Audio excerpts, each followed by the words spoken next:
يا رسول الله قلبي لم يزل باسمك وہ انگلینڈ کی خاتون ہے، اس نے اپنا بیان نشر کیا ہے کہ وہاں کے کچھ مسلمانوں کا جو رویہ میرے ساتھ تھا، اور اس نے پورا حجاب پہن کر کے اپنا ایک انٹرویو دیا ہے۔ یہ جھوٹا پروپیگنڈا تھا جو پھیلایا جا رہا تھا، عصمت دری کرتے ہیں، عزت لوٹتے ہیں، مگر میری عزت کی اگر کسی نے وہاں پر حفاظت کی ہے تو یہ جوان مسلمان ہی تھے، جنہوں نے میری طرف کسی کو بڑھنے نہیں دیا۔ آج سے 8 سال پہلے قریب امریکہ کی ایک رپورٹر نے بھی یہ کہا تھا، ایک وقت تھا جب نیٹو افواج میرے اوپر حملہ کر رہی تھی، وہ درندے جو برسوں سے اپنے گھروں سے باہر ہیں، وہ لوگ مجھے تنہا پا کر کے، ایک اخباری نمائندہ رپورٹر تھی، کہہ رہے ہیں کہ وہ مجھ پر حملہ کر کے بیٹھے تھے، لے جانے والے تھے، لیکن 2 چند نوجوان ایسے آئے کہ مجھے چھڑا لیا۔ شام کا وقت تھا، لیکن میں نے ان کے چہرے دیکھے، یہ جوان ہیں، مسلمان ہیں، اور ڈر گئی۔ ہمارے فوجی تو لے جاتے، ایک رات کے بعد چھوڑ دیتے، یہ تو آتنکوادی ہیں، یہ دہشت گرد ہیں، ٹیررسٹ ہیں، پتہ نہیں میرے ساتھ کیا کیا کریں گے۔ لیکن وہ خاتون کہتی ہے رات کا وقت ہوا، کمرے میں ایک جگہ انہوں نے مجھے رکھ دیا تھا، رات کے وقت تھوڑا سا دروازہ کھلا اور کھانے کا برتن میرے اندر آیا، میں نے کھانا کھایا، میرے کپڑے کچھ جگہ سے پھٹے ہوئے تھے، جھاڑیاں لگ کر کے۔ وہ کہتی ہے کہ رات کے وقت ایک جوڑا کپڑا بھی آیا، دوسرے دن ناشتہ بھی آیا، کھانا بھی آیا۔ 2 دن کے بعد ہمارے ملک کی ایمبیسی کے افراد آئے اور دروازہ کھول کر کے مجھے لے گئے، اور اس کے بعد وہاں ایمبیسی میں جانے کے بعد اس خاتون سے ایمبیسی کے افراد نے کہا یہ جو 2 نوجوان ہیں جو تجھے کھانا دے رہے ہیں، جو تجھے کپڑے دیے ہیں، انہوں نے آ کر کے ہمیں اطلاع دی کہ تجھے تیرے ملک تک حفاظت سے پہنچایا جائے۔ وہی ہمیں یہاں تک کا پتہ دیے ہیں۔ وہ خاتون واپس جا کر کے پورا آرٹیکل لکھتی ہے اور کہتی ہے دنیا نے جو بتایا وہ اور مسلمان ہے، آنکھوں نے جو دیکھا وہ اور مسلمان ہے۔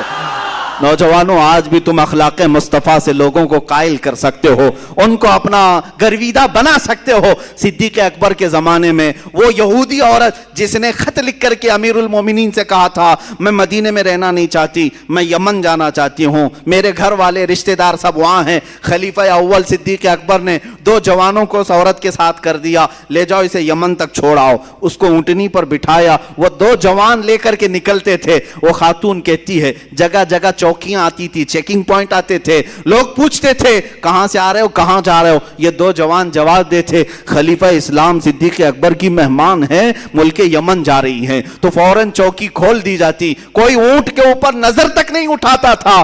پورے یمن پہنچ گئی۔ وہ کہتی ہے خاتون یہودی عورت کہ پورے سفر ساتھ رہنے والے 2 جوانوں نے سر اٹھا کر میری طرف دیکھا نہیں۔ پہنچی وہاں پر تو اپنے پورے خاندان والوں کو بلایا اور سب رشتہ داروں کو جمع کر کے کہتی ہے اے میرے عزیزو، تمہاری وجہ سے میں مدینہ چھوڑ کر کے آئی، اب تم سب کے سب گواہ ہو جاؤ، میں اسلام لاتی ہوں، مدینہ واپس جاتی ہوں۔ مجھے میری عزت کی حفاظت وہیں پر نظر آتی ہے۔ جس دربار کے یہ غلام ہیں وہ میری عزت کے اصل محافظ ہیں۔ عزیزان کرامی، اسلام میں پلنے والا جوان دوسروں کی عزتوں پر ڈاکہ نہیں ڈالتا، دوسروں کی بہنوں کی عزتیں نہیں لوٹتا۔ تم اپنے حرکات سے آج یہ دکھا رہے ہو کہ تمہیں آتنکوادی سنگھٹنوں نے پالا ہے، تمہیں تمہارے پنڈتوں نے یہی چیز سکھایا ہے کہ کسی کے بھی گھر کی بیٹی اٹھا لے جاؤ۔ آؤ ہم اپنے ممبر سے اپنے ہر بچے کو کہتے ہیں تمہارے گھروں کی بیٹیاں جس طرح عزت کی ہیں، اسی طرح دوسرے مذہب کی بیٹیوں کی بھی خیال رکھو، ان کی طرف بھی تمہاری نظر نہ اٹھایا جائے۔ آج تک آپ نے کسی عالم سے سنا، کسی ممبر سے سنا کہ ہم نے آپ کو کہا ہے جاؤ لے آؤ 2 لاکھ دے دیں گے، 5 لاکھ دے دیں گے؟ ہم تو یہاں منع کرتے ہیں۔ کیا تمہارے پاس کمی ہے خواتین اسلام کی؟ تمہارے گھروں میں تمہارے بچوں کی ماں بنے تو وہ عورت بنے جس نے قال اللہ اور قال الرسول کہا ہے، محبت مصطفیٰ کے نغمے سنائے ہیں، کبھی بچوں کو سلائے تو فاطمہ کے نغمے سلائے۔ عزیزان گرامی، ہم اپنے جوانوں کو تربیت اس طرح کی نہیں دیتے کہ اٹھا لاؤ، بھگا لاؤ، لے جاؤ۔ یہاں سنگھٹنیں بن رہی ہیں، تم اپنے کردار سے یہ بتانا چاہ رہے ہو، پوری دنیا دیکھ رہی ہے کہ تم جس طرح کی پرورش پائے ہو، صرف لوٹ مار، قتل و غارت۔ میرے عزیزو، یہ حالات جو آج بنے میں آپ کو بتاتا ہوں کیوں۔ اللہ تعالیٰ پوری دنیا کو یہ دکھانا چاہتا ہے کہ یہ اسلام پر انگلی اٹھاتے ہیں۔ وہ پاکنڈی گھر میں بیٹھ کر کے یا گوفے میں بیٹھ کر کے یہ بھونکتے ہیں کہ مدینے کے یہ مسلمان بلاتکار تھے، لوٹ مار کرتے تھے، عورتوں کا کاروبار کرتے تھے، عورتوں کو لے جایا کرتے تھے۔ یہ ساری چیزیں تم اپنے ہاں بیٹھ کر کے بتا رہے تھے لیکن اللہ نے یہ ثابت کر کے دکھایا اب گھروں سے اٹھانے والے تمہاری قوم سے ہیں، لوٹ مار کرنے والے تمہارے جوان ہیں، عورتوں کو بھگا لے جانے والے تمہارے جوان ہیں۔ دنیا اب سمجھ جائے گی تم بولتے ہو اسلام پر، اور اللہ نے یہ سارے کردار تمہارے گھروں کے کونوں سے نکال کر دکھایا۔ حقیقت میں اسلام عورتوں کی عزتوں کی حفاظت کے لیے آیا ہے۔ جس وقت عورتوں کو بازار میں بیچا جا رہا تھا، میرے آقا نے عورتوں کی عزت یہاں تک بڑھائی، کہا جس گھر میں بیٹی پیدا ہو اسی دن رزق کے 10 دروازے کھول دیے جاتے ہیں۔ میرے آقا نے فرمایا جس نے 2 بچیوں کی حفاظت کی، پرورش کی اور اچھی جگہ نکاح کر کے دے دیا، میرے آقا فرماتے ہیں اس پر جنت واجب ہو گئی۔ بشارت تمہیں بیٹیوں پر دی گئی، بیویوں کو کھلانے میں صدقے کا ثواب، ماں کے قدموں کے نیچے جنت۔ اللہ اللہ، یہ سب عورتوں کے لیے کس نے بتائے؟ کس نے بتائے؟ ارے یہاں ہمارے اسی ملک میں عورت بیوہ ہو جائے تو اس کو چتا کے ساتھ آگ میں جلا دیا جاتا۔ بیوہ عورتوں کو اب شگن مان کر کے اپنی محفلوں میں نہیں لایا جاتا۔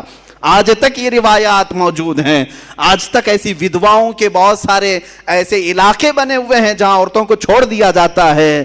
میرے عزیزو، دنیا میں وہ واحد شخصیت ہے میرے آقا کی ذات جس نے ایک عورت حضرت عائشہ کنواری، اس کے علاوہ جتنے نکاح کیے سب بیواؤں سے کیے، یہ بتانے کے لیے کہ بیوہ گھر سے نکالی جانے والی عورت نہیں بلکہ گھر میں ہو تو اس کے ذریعے سے اللہ دعائیں قبول کرتا ہے، عورتوں کو عزت بخشا ہے۔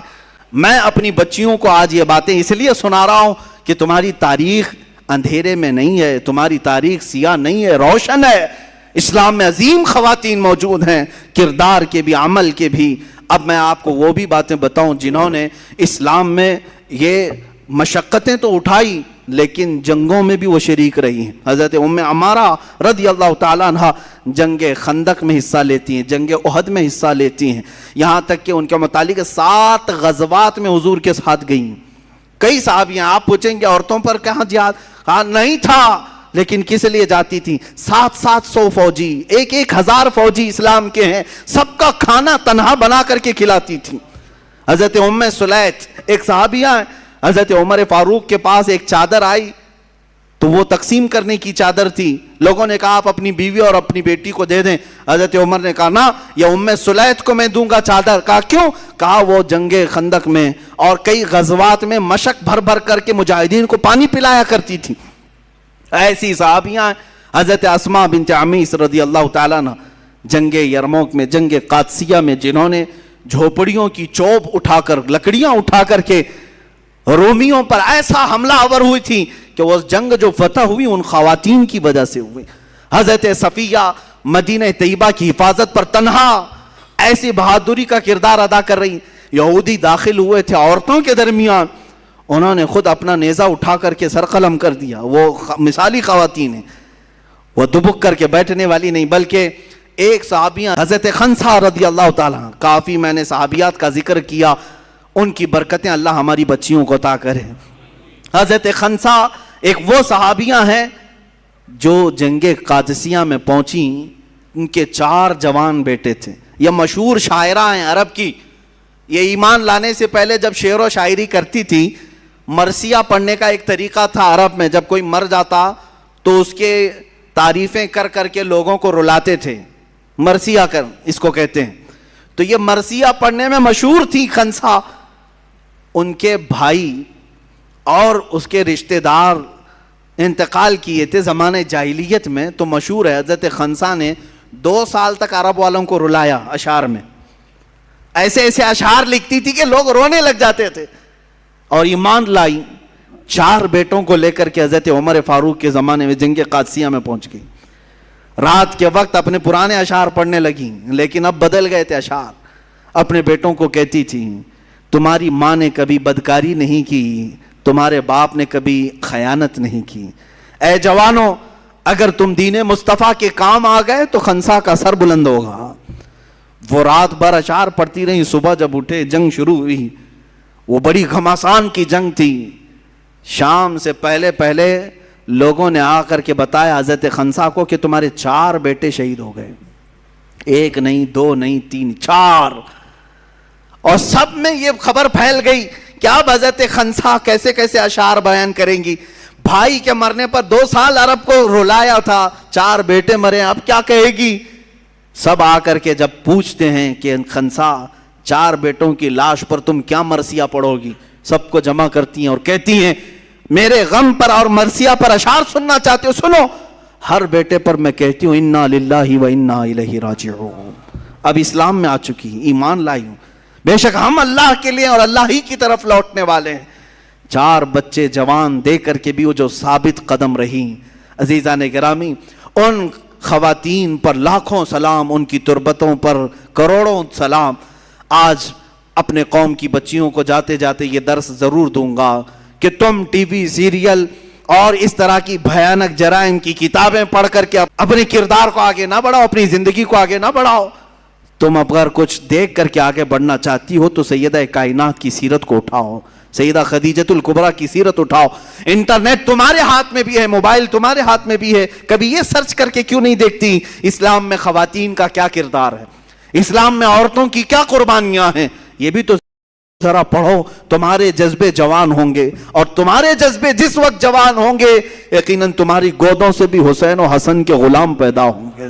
عورتوں کے ذریعے سے انقلاب آ سکتا ہے، اور ہم نے دیکھا ہے عورتیں جب بیدار ہوتی ہیں تو حکومت کی چوبیں ہلا دیتی ہیں۔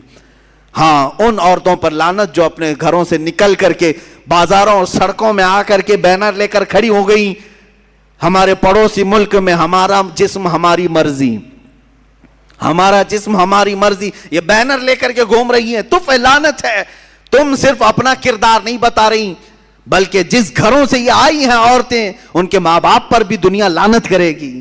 کیسی بچیاں تم نے جنم دی، تم اسلام پر ہو، ایمان پر ہو، اور اس طرح کا بینر اٹھائی کیسے؟ میں یہ کہنا چاہتا ہوں الحمدللہ ہندوستان کی مسلمان خواتین اب بھی اس سے محفوظ ہیں۔ اب تک ہمارے یہاں آزاد اس طرح کا ماحول ہونے کے باوجود بھی ابھی ہماری خواتین اس طرح سے نہیں نکلی، اللہ کبھی نہ نکالے۔ لیکن بچیوں کے لیے جو جال بچھائے جا رہے ہیں، جو منصوبے بنائے جا رہے ہیں، اس سے میں الرٹ کرنا چاہتا ہوں۔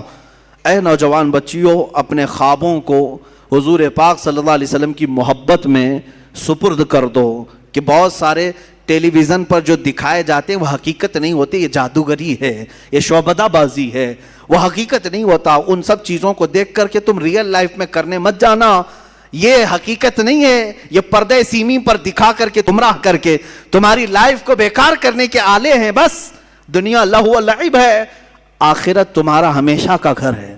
یہ چند سال تم عیش سے رہ سکتی ہو، لیکن ایک وقت وہ بھی آئے گا جب بارگاہ خداوندی میں تمہیں کھڑا کیا جائے گا۔ اس حدیث کو سنو، میرے آقا نے جو فرمایا، وہ عورت جو کسی اجنبی مرد کا ہاتھ پکڑ کر جاتی ہے، قبر میں پہنچتے ہی اللہ اس پر 99 سانپ مسلط کرتا ہے جو قیامت تک اس کی ناک کو ڈستے رہتے ہیں۔ ان عورتوں کے متعلق یہ حکم ہے، اور قیامت کے دن حدیث پاک میں یہ بھی ملا کہ وہ جہنم میں نے ان عورتوں کو دیکھا جن کی کھال اتاری جا رہی ہے اور ان کو پستانوں کے ذریعے سے باندھا گیا ہے، اور بہت سخت ترین عذابات دیکھے گئے۔ کیوں؟ یہ وہ عورتیں ہیں جو اپنے سطر کی حفاظت نہیں کرتی تھی۔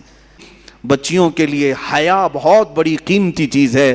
اگر تم حیا کے ساتھ رہی تو دنیا میں بھی عزت ہے، آخرت میں بھی عزت ہے۔ جس دن تمہارا حیا کا پردہ نکل گیا، برکت گھر سے نکل جائے گی۔ اور حیا کا پردہ ہے تو میں جوانوں سے کہتا ہوں، اگر کسی کی ماں پردے والی ہے تو تم کیا کرو جانتے ہو؟ جاؤ اپنی ماں کے اسی آنچل کو پکڑ کر کے اللہ سے بھیک مانگو، دیکھو اللہ کتنی جلدی دعا قبول کرتا ہے۔ دلی کی سرزمین پر ایک بزرگ نے اپنی ماں کا آنچل پکڑ کر کے بارش مانگی تھی، چند منٹوں میں پورے آسمان پر گرجدار بارش شروع ہو گئی۔ انہوں نے کہا میری ماں بھائیوں کی عزت تمہارے ساتھ ہے، تمہارے باپ کی عزت تمہارے ساتھ ہے، تمہارے گھر بار پورے خاندان کی عزت ہے، تمہارے کروں گا تو اللہ قبول فرمائے گا۔ اے خواتین، تمہارے کندھوں پر پورے اسلام کی عزت بھی ہے، رسول پاک کی نسبت بھی ہے، فاطمہ الزہرا کی نسبت بھی ہے۔ جس دن تم ٹھوکر مار کر کے جاؤ گی تو دنیا یہ کہے گی کہ محمد عربی کے دین میں پلنے والی خاتون گھر چھوڑ کر بھاگ گئی، فاطمہ الزہرا سے نسبتیں جوڑنے والی نکل گئی۔ تم ان کی عزتوں کا خیال کرو، ان قریب اللہ تمہارے لیے کشادگی عطا کرے گا اور جنت کے دروازے تمہارے انتظار